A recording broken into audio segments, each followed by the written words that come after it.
दोस्तों, स्वागत है आपका अपने YouTube चैनल आशीष शॉर्ट्स में। दोस्तों, ये जो वीडियो है क्लास 12 के आर्ट्स के स्टूडेंट के लिए बहुत ही ज़्यादा इंपॉर्टेंट होने वाला है, क्योंकि दोस्तों आपको पता चल ही गया होगा कि आपका जो मॉडल प्रश्न पत्र है वो निकल चुका है। जो आपका 2023 में एग्जाम होने वाला है उसका मॉडल प्रश्न पत्र निकल चुका है। ठीक है दोस्तों, तो जिसमें से आपका जो इकोनॉमिक सब्जेक्ट है, जिसे आप अर्थशास्त्र बोलते हैं, उसमें आपका 40 ऑब्जेक्टिव प्रश्न दिया हुआ है। ठीक है दोस्तों, तो जो आपका 40 ऑब्जेक्टिव प्रश्न है उसका सोल्यूशन हम इस वीडियो में देखने वाले हैं। तो दोस्तों, यदि आपने अभी तक हमारे चैनल को सब्सक्राइब नहीं किया है तो चैनल को सब्सक्राइब कर दीजिए, बेल आइकन को प्रेस कर दीजिए और जितना हो सके इस वीडियो को शेयर कीजिए, ताकि आपके दोस्तों को भी पता चलेगा कि इसका आंसर ये है और किस चीज़ का आंसर जो है वो आप गलत बता रहे हैं। ठीक है, तो ये सारी चीज़ें जो है उसको उनको पता चल जाएगी, इसलिए दोस्तों वीडियो को ज़्यादा से ज़्यादा शेयर कीजिएगा। और आशा करता हूँ दोस्तों, आप मैंने जितने भी बातें आप तक बोली आपको बहुत ही अच्छे ढंग से समझ में आए होगी, और आप वीडियो को लाइक कीजिएगा, चैनल को सब्सक्राइब कीजिएगा और अपने दोस्तों के साथ शेयर भी कीजिएगा। ठीक है दोस्तों,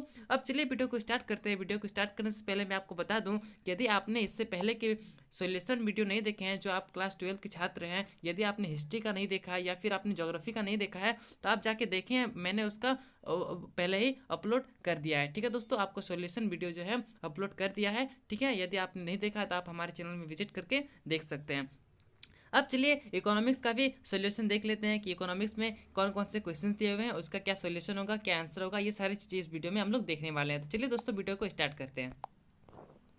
दोस्तों वीडियो को स्टार्ट कर रहे हैं। ठीक है, जिसमें से आपका पहला क्वेश्चन दिया हुआ है दोस्तों, जैसे कि आप स्क्रीन में देख पा रहे होंगे, अर्थव्यवस्था की किस समस्या का संबंध उत्पादन की तकनीक के चयन से है। तो दोस्तों इसका जो आंसर होगा वो ऑप्शन नंबर सी हो जाएगा, कैसे उत्पादन करें। ठीक है दोस्तों, यहाँ पे पूछा गया है उत्पादन की तकनीक के लिए। ठीक है, तो इसका आंसर हो जाएगा दोस्तों कैसे उत्पादन करें। लेकिन आपको आय का पूछे या फिर किसी और का पूछे दोस्तों, तो इसका आंसर कुछ अलग होगा। ठीक है, तो इसमें उत्पादन का पूछा गया है तो इसका आंसर हो जाएगा दोस्तों कैसे उत्पादन करें। ठीक है, अब चलिए नेक्स्ट क्वेश्चन को पढ़ते हैं और समझते हैं इसका आंसर क्या होगा।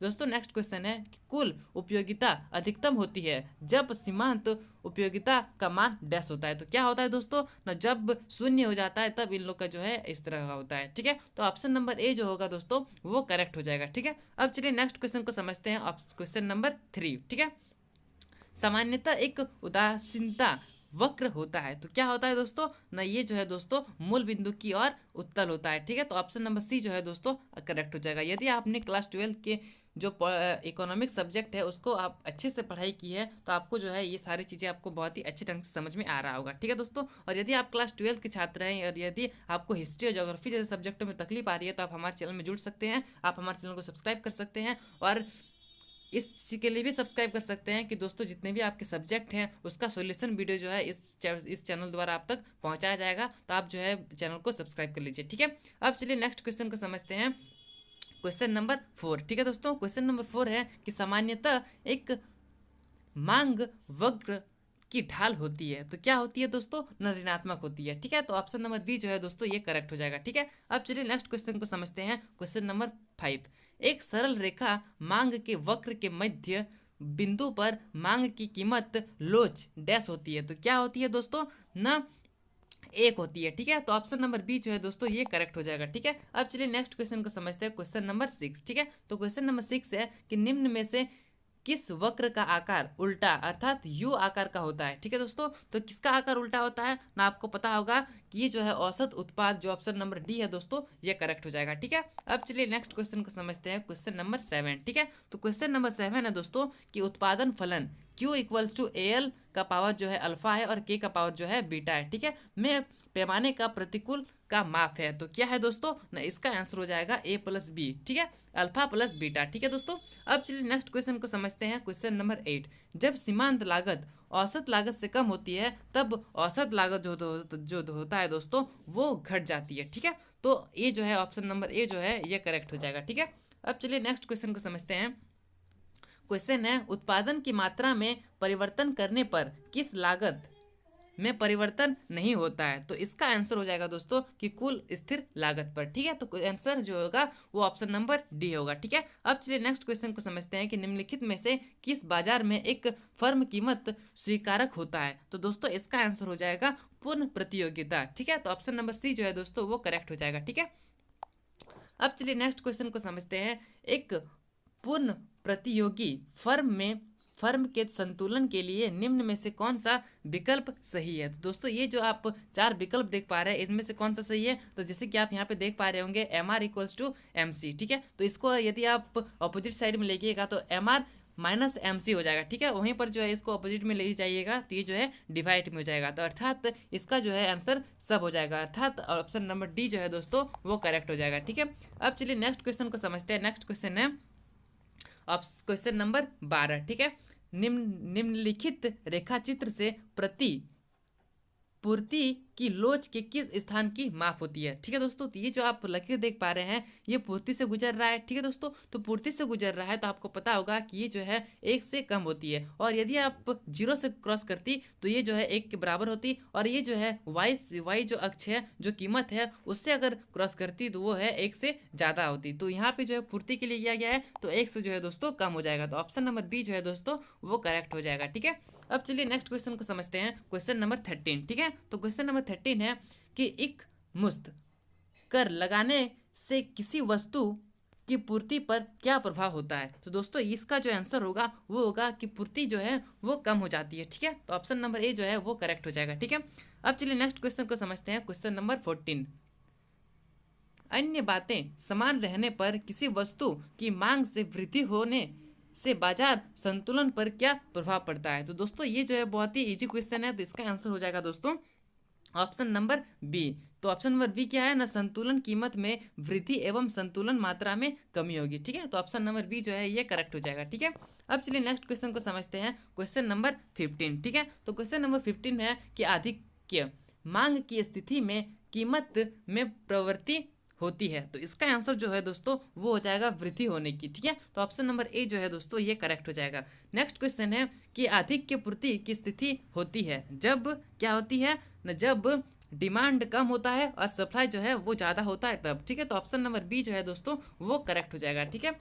अब चलिए नेक्स्ट क्वेश्चन को समझते हैं। नेक्स्ट क्वेश्चन है कि अन्य बातें समान रहने पर किसी वस्तु की पूर्ति में कमी होने से बाजार संतुलन पर क्या प्रभाव होगा। तो क्या प्रभाव होगा दोस्तों ना, संतुलन कीमत में वृद्धि एवं संतुलन मात्रा में जो है वो कमी आ जाएगी, ठीक है। तो ऑप्शन नंबर बी जो है दोस्तों वो करेक्ट हो जाएगा, ठीक है। अब चलिए नेक्स्ट क्वेश्चन की ओर बढ़ते हैं और समझते हैं उसका आंसर क्या होगा। नेक्स्ट क्वेश्चन है दोस्तों कि एकाधिकार में अधिकतम कुल आगम के उत्पादन स्तर पर वस्तु की मांग की कीमत लोच कितनी होती है। तो कितनी होती है दोस्तों ना, 1 होती है, ठीक है।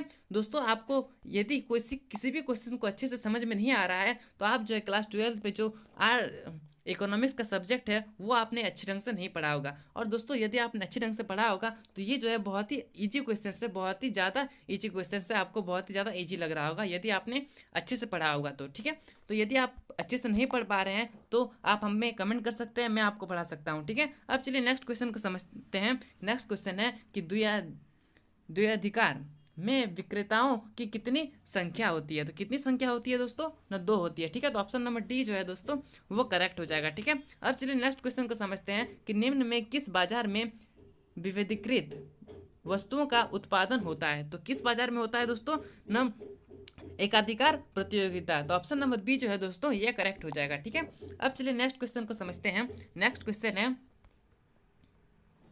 क्वेश्चन क्या है दोस्तों कि the general theory of employment in state and man money, ठीक है। तो ये जो है पुस्तक जो है ये किसके द्वारा लिखा गया था, ये क्वेश्चंस पूछा गया है, ठीक है दोस्तों। देख किसके द्वारा लिखा गया था ना, J.M. केन्स के द्वारा। तो ऑप्शन नंबर सी जो है दोस्तों वो करेक्ट हो जाएगा, ठीक है। नेक्स्ट क्वेश्चन है कि जीडीपी और एनडीपी में क्या संबंध है। तो इसमें क्या संबंध है दोस्तों ना, आपको पता होगा कि जीडीपी जो है दोस्तों जीडीपी तो दोस्तों जीडीपी माइनस जो एनडीपी होता है इक्वल्स टू मूल्य ह्रास होता है। तो यहाँ पे दोस्तों घुमा के दिया हुआ है कि जीडीपी इक्वल्स टू जो है ये एनडीपी प्लस मूल्य ह्रास। यदि आपको इसको ऑपोजिट साइड में ले जाइएगा तो ये माइनस से प्लस हो जाएगा, ठीक है। तो इसका जो है आंसर हो जाएगा दोस्तों ऑप्शन नंबर सी हो जाएगा, ठीक है। अब चलिए नेक्स्ट क्वेश्चन को समझते हैं और उसका भी आंसर समझने का प्रयास करते हैं। नेक्स्ट क्वेश्चन है दोस्तों कि निम्न में किस वस्तु की निर्माण में गेहूं एक मध्यवर्ती वस्तु है। तो दोस्तों इसका आंसर हो जाएगा चापाती, ब्रेड, बिस्कुट, तीनों हो जाएगा, ठीक है दोस्तों। अर्थात इसका जो आंसर होगा ऑप्शन नंबर डी, इनमें से सभी हो जाएगा, ठीक है। अब चलिए नेक्स्ट क्वेश्चन को समझते हैं।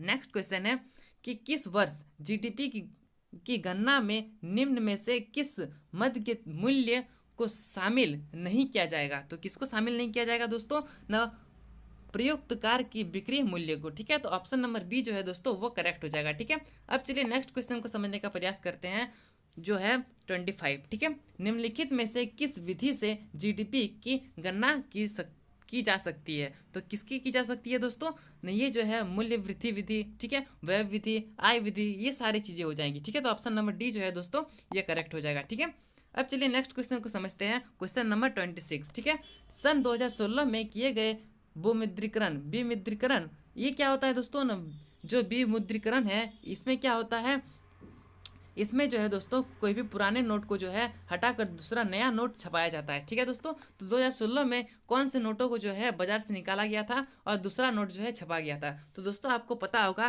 कि ये जो है 500 और जो 1000 का नोट है उसको निकाल के दूसरा नोट छपाया गया था। ठीक है दोस्तों, 1000 का नोट तो और नहीं आया, लेकिन 500 का नोट आप देख पा सकते हैं। ठीक है, अब चलिए नेक्स्ट क्वेश्चन को समझते हैं, क्वेश्चन नंबर 27। ठीक है, 27 है कि निम्न में कौन सा एक कार्य केंद्रीय बैंक का नहीं है। तो दोस्तों कौन सा जो कार्य वो नहीं है ना, ये दोस्तों ऑप्शन नंबर सी जो है जनता से जमा स्वीकार करना। तो ये जो है ऑप्शन नंबर सी जो है दोस्तों ये करेक्ट हो जाएगा। ठीक है, अब चलिए नेक्स्ट क्वेश्चन को समझते हैं। नेक्स्ट क्वेश्चन है कि भारत का एक केंद्रीय बैंक है ना, कौन सा है ना, ये जो है दोस्तों आप देख पा रहे होंगे यहाँ पे भारतीय रिजर्व बैंक। ठीक है, रिजर्व बैंक ऑफ इंडिया। तो ऑप्शन नंबर सी जो है दोस्तों वो करेक्ट हो जाएगा। ठीक है, अब चलिए नेक्स्ट क्वेश्चन को समझते हैं। निम्नलिखित में से सबसे तरल मुद्रा कौन सी है, कौन सी है दोस्तों ना, M1। ठीक है, तो ऑप्शन नंबर ए जो है दोस्तों वो करेक्ट हो जाएगा। ठीक है, अब चलिए नेक्स्ट क्वेश्चन को समझते हैं। नेक्स्ट क्वेश्चन है कि उपभोग फलन C equals to A plus BY में प्रेरित उपभोग है, क्या है ना, BY। ठीक है दोस्तों, ऑप्शन नंबर डी जो है दोस्तों वो करेक्ट हो जाएगा। ठीक है, अब चलिए नेक्स्ट क्वेश्चन को समझते हैं। क्वेश्चन नंबर 31 क्या है ना, MPS प्लस MPS। ठीक है, सॉरी MPC प्लस MPS, इसको अगर जोड़ेंगे तो दोस्तों इसका आंसर कितना आएगा ना, हमेशा दोस्तों 1 आएगा। ठीक है, तो ऑप्शन नंबर सी जो है दोस्तों वो करेक्ट हो जाएगा। ठीक है, अब चलिए नेक्स्ट क्वेश्चन को समझते हैं। नेक्स्ट क्वेश्चन है कि निम्न रेखा चित्र में स्वायत्त निवेश की रेखा है। निवेश हमेशा दोस्तों ये जो रेखा होती है वो हमेशा पैरेलल होती है, किसके ना, ये जो आधार होती है आय होती है इसका पैरेलल होती है। तो पैरेलल रेखा कौन सी है, एक ही रेखा देख पा रहे हो आप यहाँ पे, इसका नाम क्या है दोस्तों ना, CD। ठीक है, तो CD जो है दोस्तों यहाँ पे देख पा रहे होंगे ऑप्शन में, ऑप्शन नंबर सी CD। ठीक है, तो इसका आंसर हो जाएगा ऑप्शन नंबर सी। ठीक है, अब चलिए नेक्स्ट क्वेश्चन को समझते हैं। Question number 33। ठीक है दोस्तों, क्वेश्चन नंबर 33 है कि किसी अर्थव्यवस्था में यदि MPS इक्वल्स टू 0.14 है तो उसका गुणक का मान क्या होगा। तो आपको पता होगा दोस्तों कि 1/MPS होता है। ठीक है, इसको यदि आप इसको फॉर्मूला में रखिएगा 1/0.4, MPS का मान कितना है 0.4। ठीक है, पॉइंट को हटाइएगा तो ऊपर में जो है 10 बैठ जाएगा और नीचे में 4। ठीक है, उसके बाद इसको कट कीजिएगा कि 2 बार में 0.5, तो 2.5 जो है दोस्तों इसका आंसर हो जाएगा। तो 2.5 अर्थात जो है ऑप्शन नंबर डी जो है दोस्तों ये करेक्ट हो जाएगा। ठीक है, अब चलिए नेक्स्ट क्वेश्चन को समझते हैं। निम्न में से प्रत्यक्ष कर का एक उदाहरण कौन सा नहीं है। तो दोस्तों कौन सा नहीं है ये पूछा गया है। तो ये जो दोस्तों वस्तु एवं सेवा कर ये नहीं है, इसके अलावा जो है उपहार कर, संपत्ति कर, आयकर, ये सारी चीज़ें हैं, लेकिन ये जो है वस्तु एवं सेवा कर ये नहीं है। तो ऑप्शन नंबर सी जो है दोस्तों ये करेक्ट हो जाएगा। ठीक है, अब चलिए नेक्स्ट क्वेश्चन को समझने का प्रयास करते हैं। नेक्स्ट क्वेश्चन है क्वेश्चन नंबर 35। ठीक है, निम्न में से सार्वजनिक वस्तु का एक उदाहरण कौन सा है। तो कौन सा सार्वजनिक उदाहरण है, कार अपना होता है, चॉकलेट भी आप खरीदेगा अपना हो जाएगा। ठीक है, कपड़ा भी आपका हो जाएगा, लेकिन ये जो है दोस्तों सड़क जो है ये सार्वजनिक होता है। ठीक है, ये जो है सड़क जो है ऑप्शन नंबर बी जो है दोस्तों ये करेक्ट हो जाएगा। ठीक है, अब चलिए नेक्स्ट क्वेश्चन को समझने का प्रयास करते हैं कि भारत में GST कब लागू किया गया था। ये दोस्तों बहुत ही ज़्यादा बेसिक क्वेश्चन है इकोनॉमिक्स का। ठीक है, ये इसका आंसर दोस्तों आपको कमेंट करना है कि इसका आंसर क्या होगा। ठीक है, तो इसका आंसर आप कमेंट बॉक्स में कमेंट कीजिएगा। ठीक है, अब चलिए नेक्स्ट क्वेश्चन को समझते हैं। नेक्स्ट क्वेश्चन है कि राजस्व व्यय एवं राजस्व प्राप्तियों के अंतर को क्या कहा जाता है। तो दोस्तों इसका जो आंसर होगा वो होगा राजस्व घाटा। ठीक है, तो इसका आंसर हो जाएगा ऑप्शन नंबर डी। ठीक है, अब चलिए नेक्स्ट क्वेश्चन को समझते हैं। Question number 36 38। ठीक है, 38 है कि व्यापार संतुलन क्या है। तो व्यापार संतुलन क्या है दोस्तों, न निर्यात और आयात का अंतर। ठीक है, तो ऑप्शन नंबर बी जो है दोस्तों वो करेक्ट हो जाएगा। ठीक है, नेक्स्ट क्वेश्चन है नंबर 39 है, यदि कोई भारतीय किसी चीनी मोबाइल कंपनी को खरीदता है तो इस लेनदेन को भारत के भुगतान संतुलन में कहाँ दर्ज किया जाएगा। तो दोस्तों कहाँ दर्ज किया जाएगा, तो ऑप्शन नंबर सी जो है दोस्तों पूंजी खाते के डेबिट मद में। ठीक है, तो ऑप्शन नंबर डी जो है दोस्तों वो करेक्ट हो जाएगा। ठीक है, अब चलिए लास्ट क्वेश्चन को देख लेते हैं, क्वेश्चन नंबर 40। ठीक है, इसका जो क्वेश्चन है दोस्तों, निम्नलिखित में से कौन सा मद भुगतान संतुलन के चालू खाते का एक घटक है। दोस्तों ये जो है क्वेश्चन है, इसका जो आंसर हो जाएगा वो होगा वस्तुओं का निर्यात। तो ऑप्शन नंबर डी जो है दोस्तों वो क्वेश्चन हो जाए आंसर हो जाएगा। ठीक है, तो ये जो दोस्तों मैंने 40 जो क्वेश्चन बताए ये बहुत ही ज़्यादा बेसिक क्वेश्चंस थे, जो सेटवान जो जैक द्वारा निकाला गया है, बहुत ही ज़्यादा बेसिक क्वेश्चन निकाला गया है। आपको सारी चीज़ें पहले से ही पता होगी। आपको जिसको जिसको पहले से ही पता था दोस्तों, आप कमेंट कीजिएगा कि सर मुझे जो सारे क्वेश्चन जो है वो बहुत ही अच्छे ढंग से पहले से ही पता थे। और यदि किसी भी स्टूडेंट को कुछ भी हवा भी नहीं लग रहा है कि क्या क्वेश्चन पूछा गया है, तो दोस्तों आपका जो तैयारी करने का प्रोसेस है वो बहुत ही ज़्यादा धीमा चल रहा है, आप जो है बहुत ही ज़्यादा स्लो हैं। तो मैं आपको बोलूँगा कि बहुत ही अच्छे से आप पढ़ाई कीजिए, जितना हो सके आप जल्दी में पढ़ाई कीजिए, ताकि आपका जो एग्ज़ाम है 2 महीने के बाद जो आपका एग्ज़ाम लिया जाएगा वो बहुत ही अच्छे से जाएगा और आपका रिजल्ट भी बहुत ही बेस्ट होगा। ठीक है दोस्तों फिर से मैं आपको बता दूँ कि यदि आपने हिस्ट्री और ज्योग्राफी का सोल्यूशन वीडियो नहीं देखा है तो आप जाके देखिए, उसको भी मैंने आपको बहुत ही अच्छे ढंग से समझाया था। ठीक है दोस्तों, और उसमें भी आपका कितना मार्क्स आता है यदि आप अच्छे से जानते होंगे तो उसमें आप कमेंट करके बता सकते हैं। ठीक है, तो चलिए दोस्तों मिलते हैं अब अगले वीडियो में, तब तक के लिए जय हिंद और जय भारत। दोस्तों फिर से मैं आपको बता दूं कि यदि आपने हमारे चैनल को सब्सक्राइब नहीं किया है तो चैनल को सब्सक्राइब कर दीजिए और बेल आइकन को प्रेस कर दीजिए। तो अब चलिए मिलते हैं अगले वीडियो में, तब तक के लिए जय हिंद जय भारत।